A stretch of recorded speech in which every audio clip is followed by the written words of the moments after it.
Welcome back. You're with us on Closing Bell, and Titan is the stock that's sparkling bright. It is the biggest winner on the Nifty, actually up about 5%.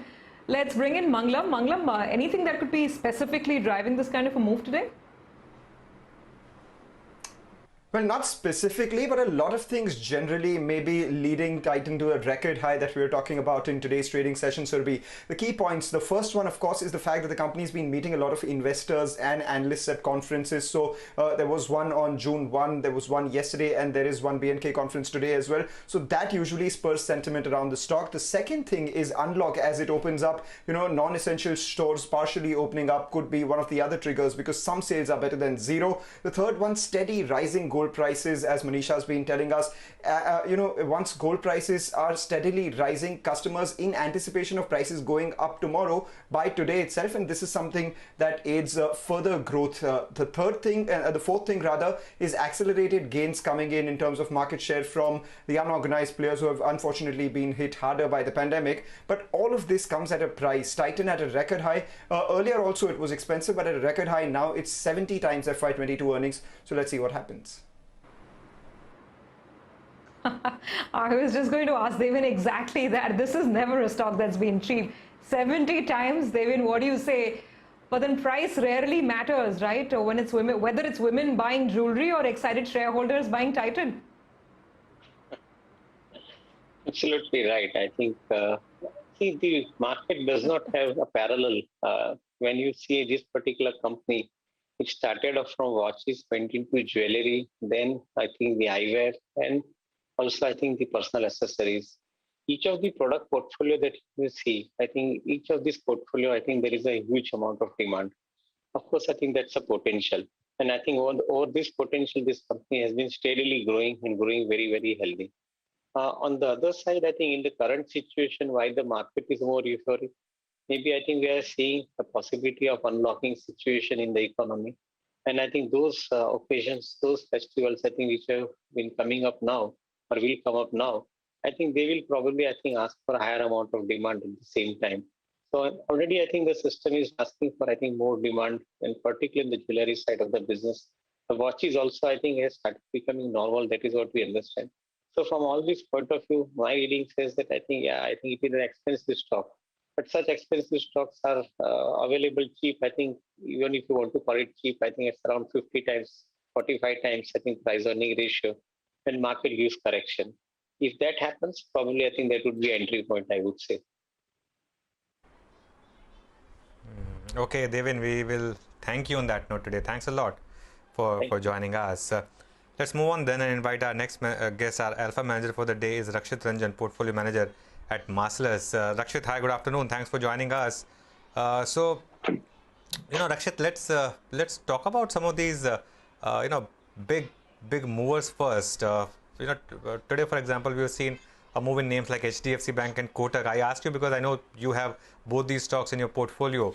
But incrementally, do you think these stocks can continue to deliver the kind of returns that they have given you over the last many years? Yes, we believe so, and that's why we hold them in our portfolio. And events of the last 12 or 15 months have only strengthened their prospects over the next 3-4 years for earnings. Because remember, lending is one of those spaces where competition gets crippled very quickly in a crisis as deep as this, right? Unlike some of the other spaces where it is not so difficult to sort of survive and grow for a mediocre quality company as it is in a leveraged lending space. And hence, I think when you look at the tier 1 capital adequacy ratios, the fact that those are very healthy for only 3 or 4 or 5 lenders in the whole industry compared to the rest of the lending space means that these 4 or 5 lenders have everything that it takes to gain market share over the next 2, 3, 4 years from crippled competitors. So yes, so we expect not just the same, maybe even a little healthier earnings compounding for HDFC Bank, Bajaj Finance, and Kotak over the next 3-4 years compared to last 3-4 years. Okay. Well, looking at Titan, I suddenly remembered it's probably making the Marcellus team quite happy because Titan was a recent addition to their portfolios. Rakshit, good afternoon. Good to have you on the show. Good afternoon. So let me take that opportunity to actually ask you, since you guys look at discretionary consumer part of the market very carefully, are you considering anything fresh? I mean, there are stocks like PVR where right now there is, not too much visibility. But would you consider something like that if you are a believer in the long-term trajectory of consumer spending? Yeah, no, I think you've asked the question in a very appropriate manner when you said there is uncertainty about how fundamentals will pan out for some of those companies. We hate playing with uncertainty. We don't like uncertainty. So whilst I agree, something like a Titan as well as a PVR both are in a way retailers, and hence you can say similar businesses. But I think the degree of uncertainty in PVR is very high. The degree of uncertainty in Titan is, in our minds, it's not there. And hence, it's only stock selection rather than the whole sector, as in retail as a play won't make as much sense as Titan as a stock put.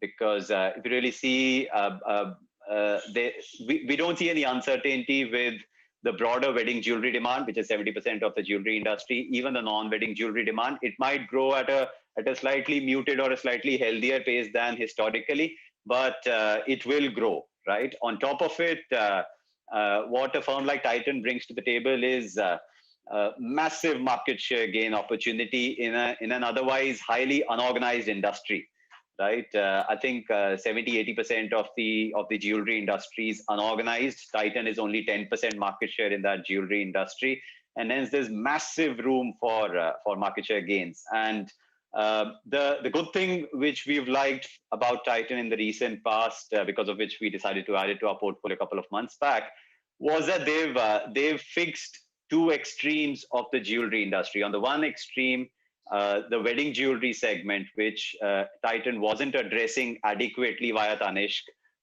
till 5 years ago, till 3 years ago.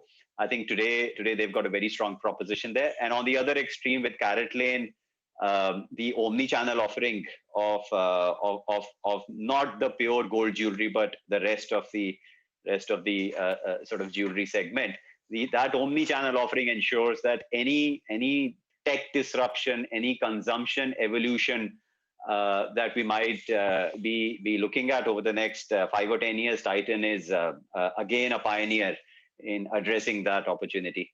So yes, we are buyers in Titan because of that, but no, not so much in other retailers like PVR.